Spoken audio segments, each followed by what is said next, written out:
Halo teman-teman semua, berjumpa lagi dengan saya Stephen di channel Broview. Bagaimana kabar kalian semua? Semoga dalam keadaan sehat selalu. Pada kesempatan kali ini, saya akan mencoba kembali untuk membahas sebuah alur cerita film. Dan film ini berjudul The Man From Nowhere. Film ini adalah film laga seru Korea Selatan yang dirilis pada tahun 2010 dan menampilkan Won Bin. Film ini disutradarai oleh Lee Jung Bum. The Man From Nowhere mengisahkan seorang pemilik toko gadai terseret dalam kasus pencurian paket narkoba yang dilakukan oleh tetangganya.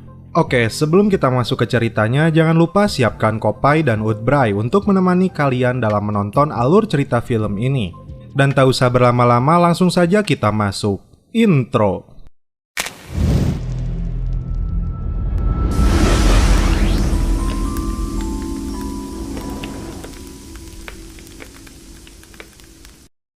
Film diawali dari diperlihatkannya sebuah kenikmatan di dalam kegelapan, yaitu Woodbray. Lalu, beberapa polisi di dalam mobil sedang bersiap melakukan operasi penyergapan. Tampak si gembul, kita sebut saja namanya Alec, yang menjadi sasaran masuk ke sebuah klub malam dengan membawa sebuah kantong. Polisi yang menjadi intel yang sudah berada di dalam, dia memberi informasi kepada polisi tadi tentang kedatangannya si Alex. Dan seorang penari erotis yang bahenol kita sebut saja namanya Mawar. Komandan mereka yang bernama Kapten Ujang menyuruh menangkap Alec dan membiarkan anak buahnya menangkap setelah memastikan transaksi itu terjadi. Terlihat juga si Mawar yang menjadi penari erotis masuk ke ruangan lokernya dan disusul oleh seorang pria yang melakukan transaksi dengan Alec. Ketika dia sedang berganti baju, Mawar bersembunyi kemudian menyetrumnya hingga membuat pria itu pingsan. Lalu melihat isi tas tersebut, Mawar menemukan satu bungkus narkoba, kemudian mencurinya. Di klub malam, intel polisi meminta keputusan Kapten Ujang apakah akan menangkapnya atau tidak.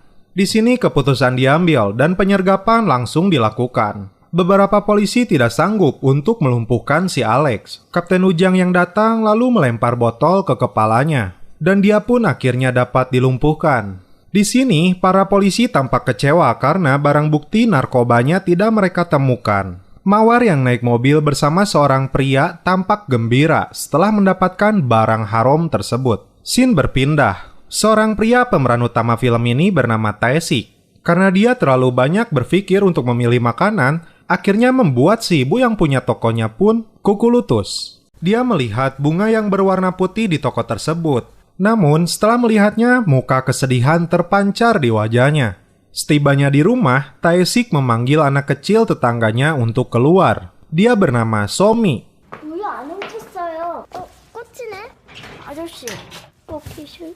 Di sini, Tae-sik bekerja di sebuah tempat pegadaian. Hari-harinya pun dihabiskan dengan Somi.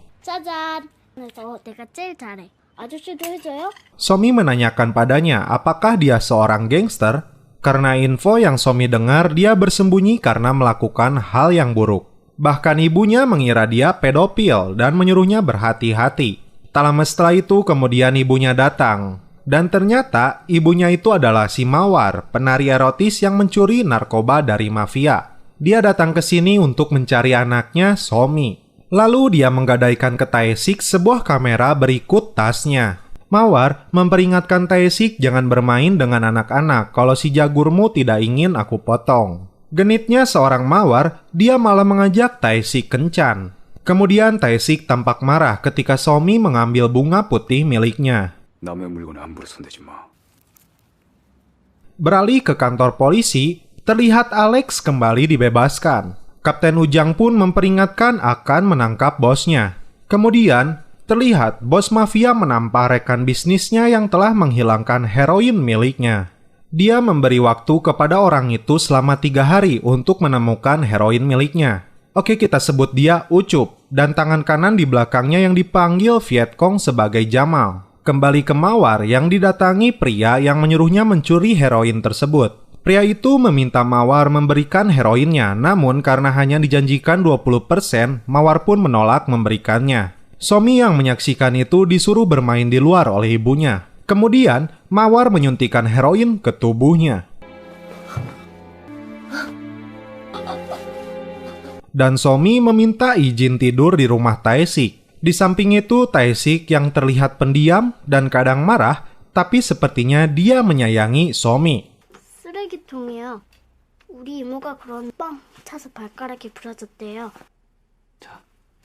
Lanjut ke Tae-sik yang mendatangi suatu tempat di mana Poto dan Abu istrinya yang telah tewas berada. Sepulangnya, dia melihat Somi dipukuli seorang ibu-ibu karena dituduh mencuri tas anaknya. Polisi pun meminta Somi memberitahu keberadaan orang tuanya. Lalu dia melihat Tae-sik dan menunjuk dia sebagai ayahnya. Tae-sik tidak berani mendekat. 아빠냐? Berpindah lagi di rumahnya, kita sebut Udin, adiknya Ucup sedang menikmati jamuan kenikmatan dari para ladies dolar kuning. Dia pun ditelepon oleh kakaknya Ucup bahwa mereka menemukan Mawar yang telah mencuri heroin milik mereka. Dan di sebuah toko mainan, Somi berada di sana lalu Tae-sik kemudian datang dan melihatnya marah. Di depannya, Somi kemudian sengaja mencuri sebuah mainan. Dan ketika Tae-sik akan membayarnya, namun ditolak oleh si kakek pemilik toko. Pesan dari kakek itu adalah, biarkan saja, anak-anak akan belajar dari kesalahannya. Ajaklah jalan-jalan. Tae-sik menyusul Somi, dan Somi meminta MP3-nya untuk dikembalikan. Lalu dia memberikan sebuah kartu kesatria kegelapan. Dan menurutnya itu adalah kartu keberuntungannya dan bisa mengalahkan apapun. Lalu dia mengucapkan selamat tinggal. Sejenak dia berhenti, lalu dia menangis karena merasa diabaikan oleh Tae-sik seperti halnya semua orang kepadanya. 아저씨도 제가 창피하죠. 그래서 모른 척했죠. 괜찮아요. 술 마시면 맨날 같이 죽. 아저씨가 더 나빠요. 그래도 안 미워요. 생각하면 여기가 막 아파요. Somi yang sampai di rumahnya, dia mendapati ibunya sedang disiksa oleh para mafia yang dipimpin oleh si Udin. Dua orang lainnya mendatangi tempat Tae-sik, dan salah satunya si gembul yang bernama Alex. Terlihat dia mengeluarkan pisau, namun dengan sangat cepat Tae-sik bisa merebutnya. Alex kemudian mencoba melawannya, namun tetap saja dia tidak bisa mengalahkannya. Kemudian tangan kanan si Udin yang bernama Jamal naik ke atas. Di sini Tae-sik didesak karena Mawar dan Somi disekap. Akhirnya memberikan tas tersebut dan benar saja di dalamnya disembunyikan heroin milik mereka. Namun nyatanya, seperti biasa, penjahat tidak akan menepati janjinya setelah heroin tersebut diberikan. Mawar dan Somi tidak dibebaskan. Rekan mereka si Alex yang nyatanya masih hidup malah mereka tembak. Handphone milik si Jamal pun disimpan di sana. Nah, sepertinya di sini ada cara licik. Yang saya duga mereka akan cuci tangan dan akan melempar kesalahan kepada Tae-sik. Tae-sik mencoba mengejar mobil mereka namun tidak berhasil. Kemudian Tae-sik diberi perintah oleh mafia ini jika ingin Mawar dan anaknya dibebaskan. Dia harus mengantarkan sebuah paket. Kemudian dia berjalan ke sebuah basement yang telah ditunjuk oleh mereka dan membawa sebuah mobil. Dan ternyata kakak beradik Ucup dan Udin berada di sana mengawasi Tae-sik. Dia kemudian mengambil sebuah tas yang berada di loker sebuah basement. Ketika Tae-sik membuka tas tersebut, ternyata berisi heroin.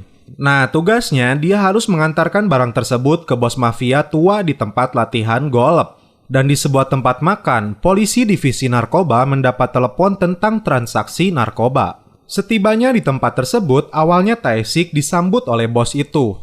Dan Tae-sik kemudian meminta dia membebaskan Mawar dan anaknya. Nah, rupanya semua ini disetting oleh Ucup dan Udin untuk menjebak mereka. Hingga akhirnya polisi pun datang ke tempat bos mafia ini. Dia pun geram karena merasa telah dijebak oleh Ucup, kemudian kemarahannya berbalik kepada Tae-sik yang akan diserahkannya kepada polisi. Karena hal tersebut, Tae-sik dilemparkan dari atas bangunan itu. Untungnya jaring menahannya. Dia kemudian loncat dan mengejar si tua dengan mobil yang digunakan atas perintah Udin. Kap mobil Tae-sik kemudian terbuka, dan ternyata di dalam bagasinya ditemukan mayat Mawar. Di kantor polisi, puluhan gangster disuruh membuka bajunya, dan di sini melakukan tes urin. Terlihat tubuh Tae-sik yang ada bekas sayatan, dan terungkap seluruh organ dalam Mawar hilang, seperti ginjal, liver, dan matanya. Identitas sebenarnya dari seorang Tae-sik tidak dapat ditemukan oleh polisi. Datanya terkunci. Dan siapa sebenarnya Tae-sik ini? Kita lanjut. Tae-sik kemudian menyadari kejahatan Ucup dan Udin dari interogasi yang dilakukan oleh polisi kepadanya. Sebuah kartu mainan yang diberikan Somi padanya menyadarkannya untuk menjadi kesatria kegelapan. Dia harus meloloskan diri dari kastil Baron dan berubah menjadi bayangan saat matahari terbit. Akhirnya polisi menemukan mayat Alex yang ditemukan di toko gadai milik Tae-sik. Di sebuah jalanan, Somi dibawa seorang nenek setelah sebelumnya seorang yang menjadi teman Mawar menyuruhnya untuk mencuri. Dia dibawa oleh para gangster. Somi kemudian disekap oleh nenek tersebut di sebuah ruangan dengan beberapa anak kecil lainnya. Kembali ke Tae-sik yang berhasil meloloskan diri dari kantor polisi karena melumpuhkan mereka dengan hitungan yang sangat cepat. Dia kemudian mengambil kembali HP yang diberikan oleh Jamal di sebuah tempat sampah. Polisi yang menyadari Tae-sik bukan orang biasa kemudian meminta informasi langsung ke Gedung Putih. Dan di markasnya, Ucup dan Udin menginterogasi teman Mawar yang telah mencuri heroin mereka. Mereka menanyakan sosok Tae-sik yang tentu saja tidak dikenalnya. Tak mau buang-buang waktu, Ucup langsung menancapkan kapak di kepalanya. Ancim! Di tempat lain, Jamal diutus Udin untuk melakukan pembantaian kepada bos mafia dan para anak buahnya. Polisi akhirnya mendapatkan informasi tentang Tae-sik. Faktanya, dia adalah mantan pasukan khusus intelijen militer yang lebih banyak beroperasi di luar negeri yang telah mendapatkan banyak penghargaan. Namun, kasus kematian istrinya membuatnya menghilang. Di sini, Tae-sik mulai melakukan penelusuran terhadap mafia Ucup dan Udin. Dia mendatangi sebuah tempat penjualan HP ilegal untuk mencari informasi. Dia pun melumpuhkan beberapa orang gangster di tempat itu dengan aksi kerennya. Kita lihat, guys. Dia mendapatkan kartu nama dan alamat duo Ucup Udin. Udin yang sedang melakukan celepot di bar bersama asistennya yang sedang memberikan obat rangsangan untuk seorang cewek bohai. Dan Tae-sik masuk ke bar tersebut. Naik ke sebuah lift, tak diduga dia naik bersama Ucup yang belum dikenalnya. Di sisi lain, Ucup yang mengenal Tae-sik kemudian menghubungi Udin untuk memperingatkannya. Tae-sik pun masuk toilet setelah diberi info oleh seseorang di tempat penjualan HP ilegal. Di sini ternyata ada asisten Udin yang baru saja celepot dengan wanita tadi. Tae-sik masuk dan menghabisi mereka. Kemudian meminta informasi tentang Somi. Jamal sang algojo mereka datang dan mencoba menghabisi Tae-sik. Kita lihat aksi mereka berdua, guys.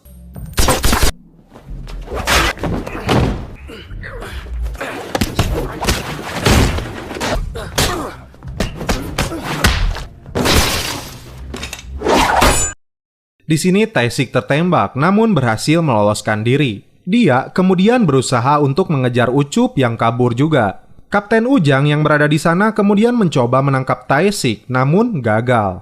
Akhirnya Tae-sik mulai menunjukkan jati dirinya dan akan membuat Ucup merasakan akibat perbuatannya.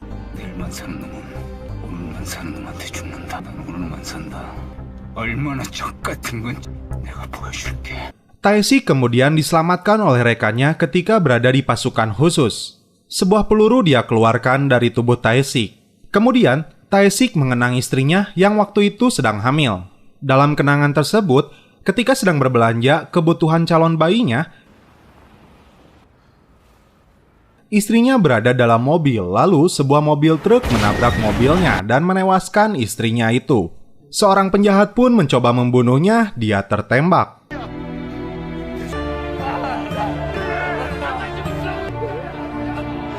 Tae-sik yang memotong rambutnya kemudian bersiap untuk menyelamatkan Somi.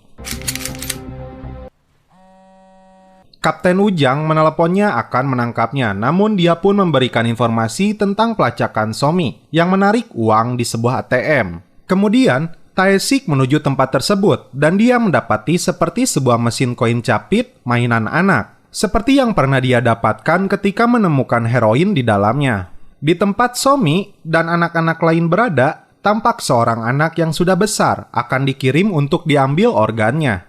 Jamal yang sempat menembak Tae-sik berada di sana. Dengan kepolosannya, Somi memberi Hansaplas kepada jidat si Jamal.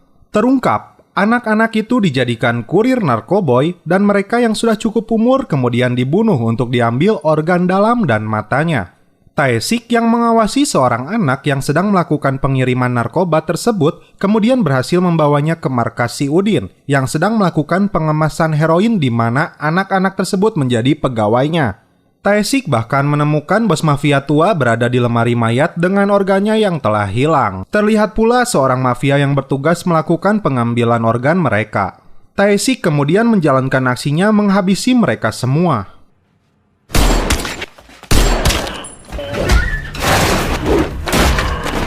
Sebelum menghabisi Si Udin, dia terlebih dahulu menelepon kakaknya Si Ucup. Di sini Tae-sik meminta Somi kepada Si Ucup yang berada di dermaga dan memberinya waktu 1 jam. Sebuah tabung gas dibocorkan dan inilah yang terjadi.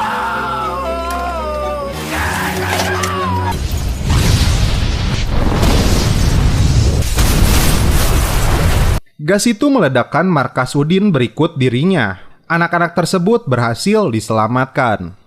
Di sebuah mobil ambulan, Somi yang sedang bersama Jamal dan mafia yang bertugas mengambil organnya, Somi dibuat pingsan dan akan dieksekusi. Kemudian polisi menggerebek rumah si nenek dan menemukan anak-anak di sana. Tae-sik kemudian menuju markas Si Ucup. Dan setibanya di sana, Ucup melemparkan 2 bola mata kepadanya. Dia mengira itu milik Somi. Terlihat kesedihan dan kemarahan terpancar darinya. Kita lihat aksinya, guys. 금리빨 빼고 무료리 씹어먹어 줄게.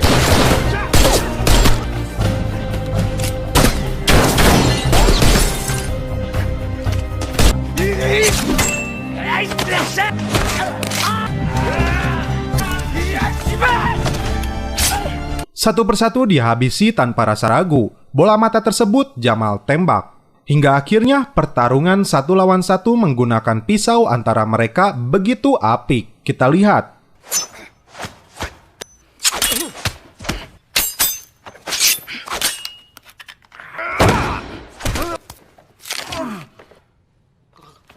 Ucup berusaha melarikan diri dengan mobilnya.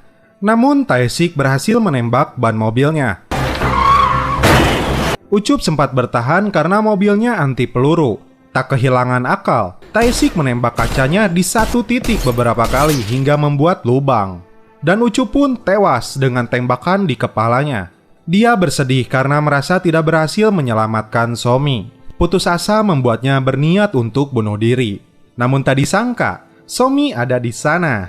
Dan dia terlihat baik-baik saja, bahkan matanya pun masih bisa melihat. 나 구하러 온 거 맞죠? 오지마, 피 묻어. 아저씨가 저 구하러 온 거 맞죠?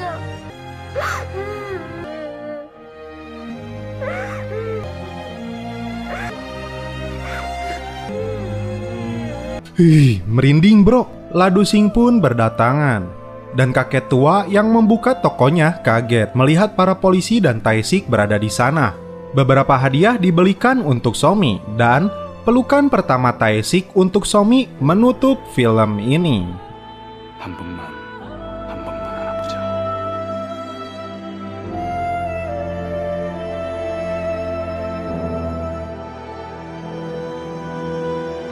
아저씨.